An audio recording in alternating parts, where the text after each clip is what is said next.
If you've been following the game releases of 2022, you'd be hard-pressed to not notice the success of From Software's Elden Ring.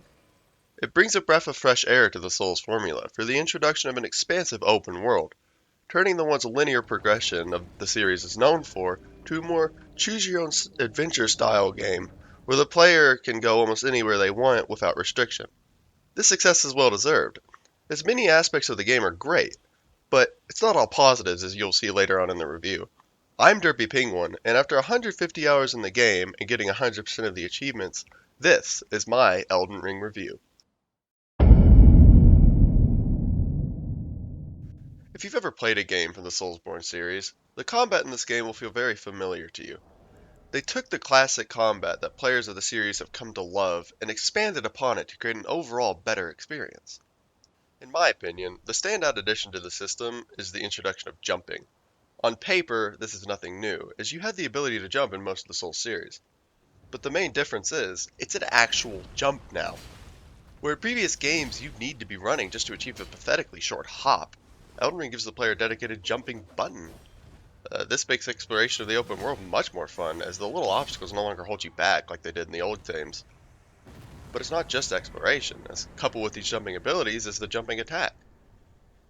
The jumping attack is a great addition to the game, as it typically offers a high stagger chance and leaves the player in a lower profile, meaning that some attacks will just go straight over them.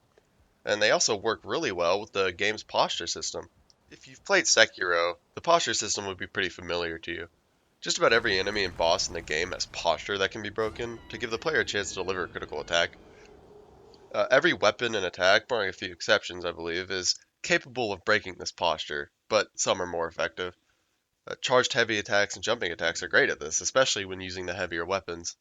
This also extends to certain spells, allowing one to knock a target down from further away. There's also another new addition that is an effective way to break posture, called guard countering. Guard countering is exactly what it sounds like. When an enemy hits your guard, you're able to respond with a strong attack to punish them while they are recoiling. These attacks usually deliver high posture damage, and could do a decent amount of health damage as well if you're using a good weapon. These attacks are cool, but I didn't really use them that much because I never really used guards.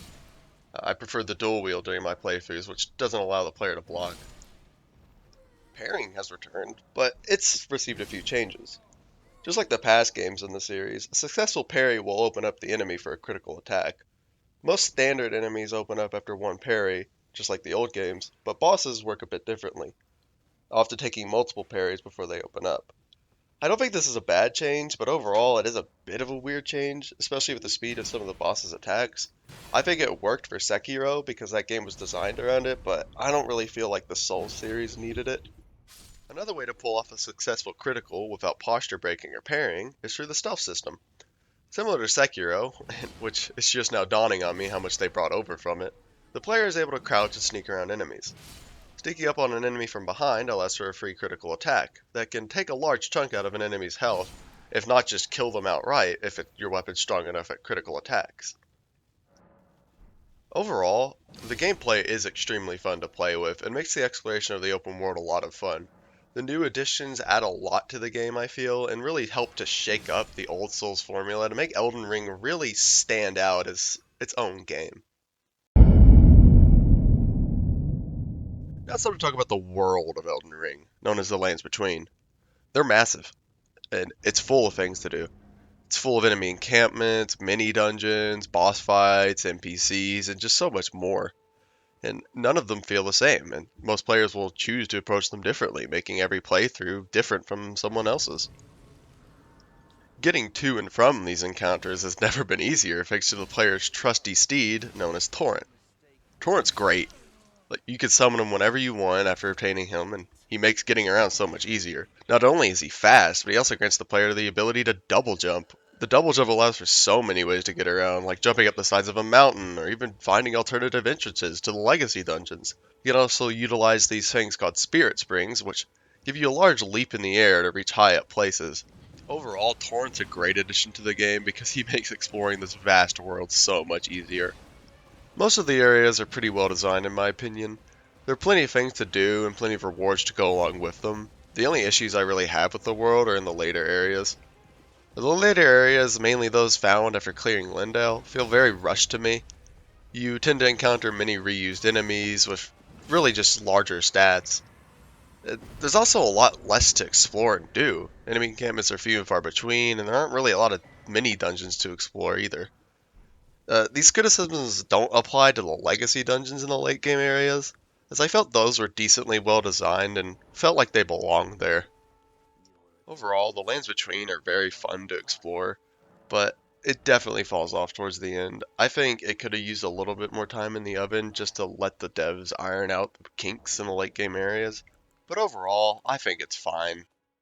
Now it's time to talk about the story and lore of the game. Uh, I'm going to be honest, this is definitely the part of the game I have the least knowledge about, but I think it deserves to be mentioned. The main story itself is actually very simple. You're tarnished, and you want to become Elden Lord. So you gotta fight your way through the shard bearers and bosses in order to reach the big tree to become Elden Lord. This is of course a very basic summary, but honestly, most of the games in the series are like this. Unless you really dig into the lore, your understanding of the story will be that simple. As with most Soulsborne games, the meat comes in the lore. I admittedly have very little knowledge of the lore, and this is partially because I'm not a big reader, but also because there's so much to dig through. Just about every item contains history and backstories that reveal more about the world and its history.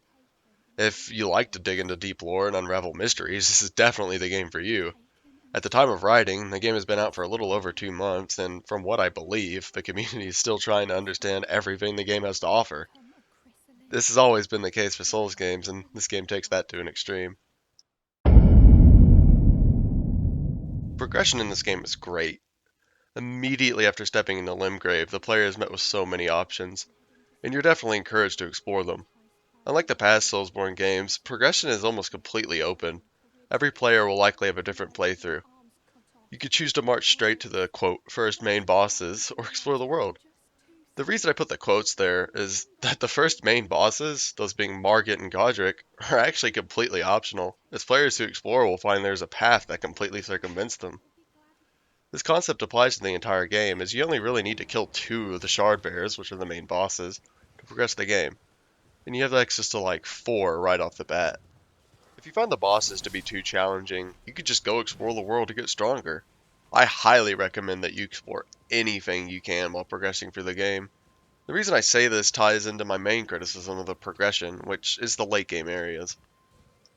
In my opinion, the late game areas are insane. Enemies just feel overtuned to me. For the most part, they'll be enemies that you've already seen, but with heavily increased stats. During my 3 playthroughs, I consistently found myself going from killing enemies in 2 or 3 hits while still facing a decent challenge, to getting my ass handed to me by enemies that take like 5. This problem only gets worse if you opted to neglect your vigor. Vigor is your health, and if you're in the late game areas with low vigor, you're in for a bad time. These criticisms of the late game areas also apply to their bosses, which I'm not going to show to avoid spoilers. The late game bosses just feel far tankier than the ones faced while getting to them, and some just feel outright unfair, with ganks and weird mechanics just added to them. They tend to not have many openings and are just overall annoying to fight, especially if you're using a heavier build. My biggest criticism is the final boss, who will remain unnamed, because it feels like 80% of the fight is just chasing it while it spams magic at you. I think the progression is pretty decent overall, but it really did just fall apart during the late game. I consistently found myself enjoying the game less once I got there, and it just could have used a little bit more time in the oven. This is somewhat tied to progression, and is one of the bigger criticisms I have for the game. I think that the build viability is just all over the place, with some builds being vastly stronger than others. Over the course of my 3 playthroughs to get all the achievements and endings, I used 3 separate builds across 3 different characters. These builds consisted of 3 main types of build: strength, dex, and magic. I tried to do as much content as I could to get a good feel for the strengths and weaknesses of each type, and will now go into my deeper criticisms of each one. Now this might be because it was my first playthrough, but I feel like strength is just worse than the other types of builds, especially if you're going for colossal weapons like me. I'm not saying a strength build isn't viable, but your experience with the game will likely be far harder than if you're using a dex build. The problem with strength weapons comes from their speed. Understandably, the bigger weapons are slower. This wouldn't be a problem if all the bosses weren't so fast and aggressive, though. Their opportunity windows were just really short when compared to my Dex and Magic build. I know that there was a patch that increased the speed of colossal weapons, but I think my point still stands with most of the bosses, especially in the late game, just being really punishing for slower builds. The ability to poise through an attack is negated by the large amount of damage or penalties one receives for just taking a single hit, be it huge damage or just some form of debuff.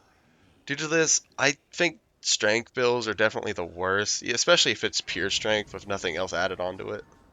My second playthrough was with a dex build. I primarily used two curved greatswords, both capable of inflicting bleed. The build was very strong, partially due to prior knowledge, but also due to the strength of the build. Dex builds are very fast, which means you have larger windows to capitalize on and more opportunities to avoid damage. The bleed was very strong, but I'm not going to go into that right now because it has its own segment later.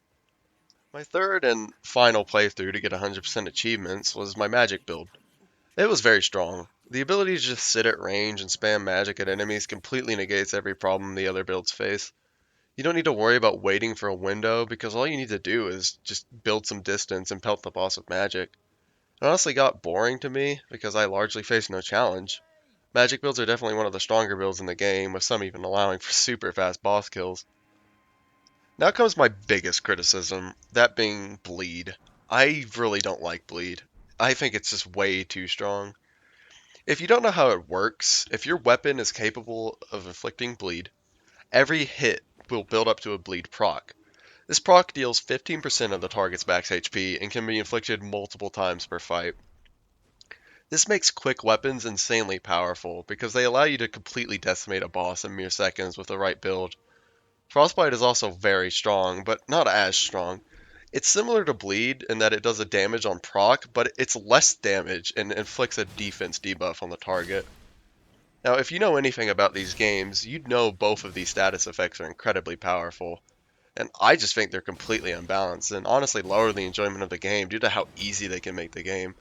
It's like, why would I go through the effort of learning and progressing through a fight when I could just use a bleed build and kill the boss in a few hits? It just feels really unbalanced, and I think it needs a huge rework or nerf to make it feel better. I think apart from bleed, the balancing is fine. Any build can beat the game, but some will be able to do it better than others. It definitely needs some problems addressed, but it doesn't completely ruin the game as it is currently. Except for maybe PvP, but I barely touched that, so I'm not going to talk about it. Now it's time to talk about Spirit Ashes, which are a brand new addition to Elden Ring, and I just think they're okay. They're these summonable allies that fight alongside you for the cost of FP. There are a ton of these, and not all of them are created equal. Some are very strong and cost very little to use, like Mimic Tear, which only costs 600 HP. My problem with Spirit Ashes is that they remove a lot of the difficulty of the game. I think the main reason for this is that a lot of bosses just aren't designed for multiple targets. The ability to summon a meat shield to take aggro for you makes most fights so much easier. Not only due to the damage they take for you, but some are capable of dishing out a large amount of damage as well. This just makes the game so much easier, and I honestly think they ruin the experience and satisfaction of the game. I think the strength of these games comes from 1v1 fights with bosses and overcoming their difficulty. But there's always the thought in the back of my head saying that, if I use a Spirit Ash, the fight will be easier. I'm not trying to invalidate your success in the game if you use them to win. It's completely fine to use them. They are added for a reason and there's no problem in using them, but I just think they make the game too easy. In my opinion, I think they were a bad addition to the game, but I don't see them being taken out, so I'm fine with them. Moving into the technical side of the game, let's talk performance. The performance overall is decent. I have a 2080 Super with a pretty strong rig, so I was able to run the game at 1440p pretty consistently at high to medium settings. I've had a few crashes over the course of my playthroughs, but I don't think it was more than 5 or 6. The thing that'll stand out to most people is the fact that the game is locked to 60 frames per second, which I find a little confusing for a newly released game. I don't really mind it, but I know some who do. Of course, I'd like to be able to uncap the frame rate to play at 120 to 144 frames per second, which is pretty standard for a modern release, but there's no way to uncap it. Overall, it's a pretty minor criticism for me, but I felt it needed to be mentioned. The main performance related criticism I have is the stuttering and freezing. I encountered these multiple times during every play session. They wouldn't be as bad if they were predictable, like during heavy loads, but they can happen at almost any time. I've lost boss fights due to the game freezing mid-fight on more than a few occasions. This is obviously a pretty big issue. I wasn't too badly affected by it for the most part, but the times where I was affected were very frustrating. Overall, the stutters and freezes are very annoying and definitely need to be looked at. As I mentioned previously, my performance was decent overall, but I felt like the negatives needed to be addressed, as they definitely make the game feel less polished overall, especially if they happen during a boss fight, which can completely ruin your experience. Alright, it's about time to close this video out. Overall, Elden Ring is an amazing game. Some may even call it a masterpiece. I'm inclined to agree. I have heavily enjoyed my time with the game and recommend it to a lot of people. However, I don't think it's as good as people tout it to be. In my experience, the negatives of the game take it from a perfect 100 to like a 90. In my opinion, it could have used a little more time in the oven. I think the game is perfect up until the last quarter of it, where it just drops so hard for me and feels a bit rushed and unbalanced. If you like difficult games and the negatives I brought up over the course of the review don't turn you off completely, definitely pick the game up. I do think it's worth full price, especially for those who love the Soulsborne games. But to those who don't really like difficulty or just getting into the series, I'd say wait for a sale. It's definitely worth playing though. Anyway, I don't have an outro, so I'm just going to wing it. If you liked the video, give it a like. If you hate my guts, give it a dislike. Feel free to subscribe if you want more content down the line. I know my content is slow, but if this does well, I'll probably make more. If you disagree with me, leave a comment. I'm open to criticism. Just try to keep it civil. In any case, I hope you folks enjoyed it. Derpy out.